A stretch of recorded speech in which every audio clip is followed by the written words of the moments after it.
In 1985, a boy walked into the woods looking for treasure. He didn't find gold, he didn't find coins, he found a barrel. It was blue, rusting, heady, and when it was opened, it released a secret that had been buried for years. Inside were human remains. No names, no missing persons reports that seemed to match, no obvious answers. Just silence. And the quiet trees of Brook State Park in New Hampshire, standing as they had long before anyone knew what had been hidden there. The case would go cold, then colder and colder still, till decades later science would do something investigators in the 1980s could not. It would give the dead their names back. And it would reveal a man who had been hiding in plain sight for most of his life. Brook State Park was not unusual. Forests, trails, families hiking on weekends. When the first barrel was discovered in 1985, investigators believed it might be recent, but it wasn't. Inside were the remains of a woman and a young girl. The scene was confusing. No identification, no missing persons report that fit cleanly, no witnesses. Just two lives ended, and left inside a container designed to keep secrets. Authorities searched the area. They found nothing else and eventually, the case stalled. 15 years later, in 2000. Police returned to the area for a training exercise. That's when someone noticed another barrel. Not far from the first, inside were the remains of two more young girls. Now it was undeniable. This wasn't an isolated crime. This was deliberate and someone had gone to extraordinary lengths to conceal it, but time had passed. Evidence had degraded, memories had faded.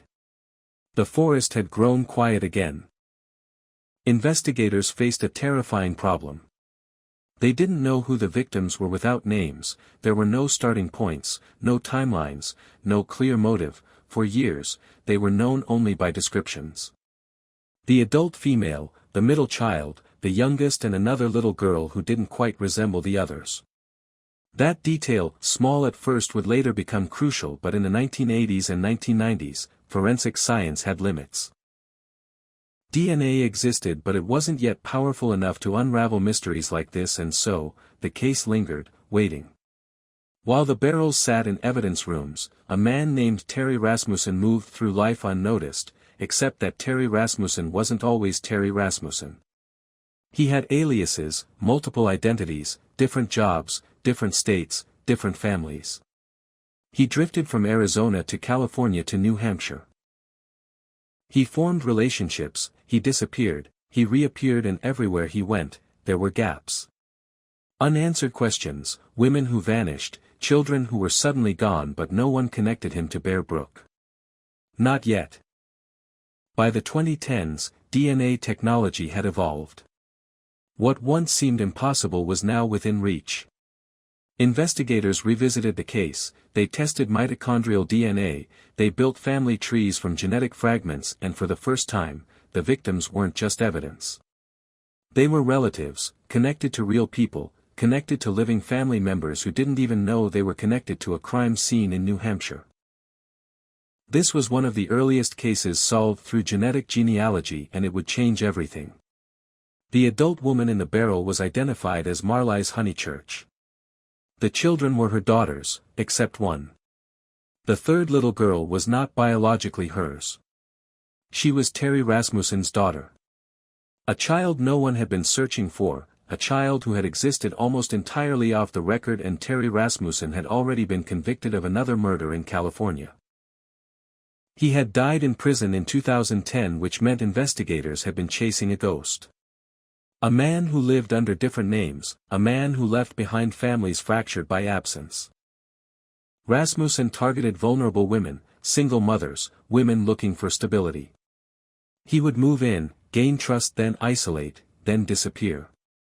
Each time, he left confusion behind, and because he changed names frequently, no single police department saw the full picture, until DNA forced the puzzle pieces together. This wasn't one tragedy, it was a pattern spanning decades. In 2019, the last unidentified child, the middle girl found in the second barrel, was finally named Harmony Montgomery, a name that had been lost for over 30 years. When her identity was announced, something shifted. The barrels were no longer anonymous, they were people, and the forest no longer held secrets. The Bear Brook murders were never about spectacle. They were about silence, about how easily someone can vanish when records are thin, when systems don't communicate, when a man changes his name often enough. Terry Rasmussen believed identity was flexible. He believed if he moved often enough, he could outrun consequence, but DNA doesn't forget. It waits, and sometimes justice doesn't come in handcuffs, sometimes it comes in names, names restored, stories reclaimed. Truth pulled from the quiet earth. The barrels were meant to erase, instead, they became evidence, and the forest, after decades of silence, finally gave up its dead. Red and blue lights pulse against the tree line. Rain hangs in the air steady enough to blur footprints. Police vehicles block the dirt access road. Officers spread into the woods in a coordinated grid. Flashlights slice through fog. A K-9 unit pulls forward sharply. Movement ahead. A beam of light catches a fleeing figure. Stop. The figure runs, slipping on wet ground. He tumbles down a slope. Officers close in. A struggle in the mud. Metal cuffs snap shut. Reveal Rasmussen, breathing hard. He was captured and was taken to the police department interrogating room. A metal table, fluorescent lights, no forest, no trees, no place to run. The man sitting there did not look extraordinary. He had called himself Michael Bear, before that, other names, and always another name. Across from him, detectives laid out photographs. Barrels, bones, timelines. They didn't yet know everything, but they knew enough. He leaned back, calm, detached, correcting small details, avoiding large ones. When asked about the children, he deflected. When asked about Marlies, he paused just slightly too long. Silence filled the room. The same kind of silence that once lived in the woods of Bear Brook State Park. Investigators pressed harder, different states, different girlfriends, different missing women. Each time they thought they were close, he retreated behind another version of himself. No confession, no dramatic outburst. Just a man who believed if he said little enough, the past would remain buried. In 2003, a California courtroom was filled, not with spectacle but with weight. He was convicted of murder, not for Bear Brook, not yet, but for another woman who had trusted him. The judge spoke plainly: life in prison, no aliases now, no reinvention, no moving state lines. Just a number, a cell, concrete and steel. He showed little emotion as deputies took his arms. There was no resistance.